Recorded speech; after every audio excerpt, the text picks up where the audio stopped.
वार्तांकन रोखठोक बातमी। सोलापूर शहरातील वाहतुकीला अडथळा ठरणारी अतिक्रमणं हटवण्यासाठी सोलापूर महानगरपालिकेनं आता कंबर कसली आहे। महापालिका अतिक्रमण प्रतिबंधक विभागाच्या वतीनं आज पाथरूड चौक ते अशोक चौक दरम्यान धडक मोहीम राबवण्यात आली। कडक पोलीस बंदोबस्त राबवण्यात आलेल्या या मोहिमेमुळे अनधिकृत विक्रेत्यांचे धाबे दणाणले।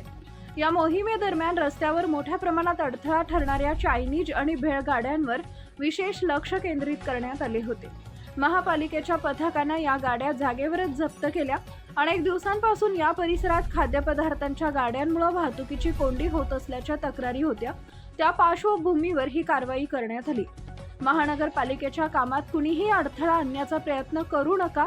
जर कोणी शासकीय कामात अडथळा निर्माण केला तर त्यांच्यावर केवळ दंडात्मक कारवाई न करता थेट गुन्हे दाखल करण्यात येतील, असा कडक इशारा अधीक्षक जगन्नाथ बनसोडे यांनी दिला आहे।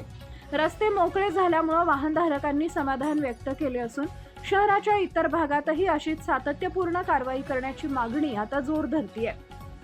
महापालिकेच्या या ॲक्शन मोडमुळे अनधिकृतरित्या रस्ते अडवणाऱ्यांचे धाबे दणाणले।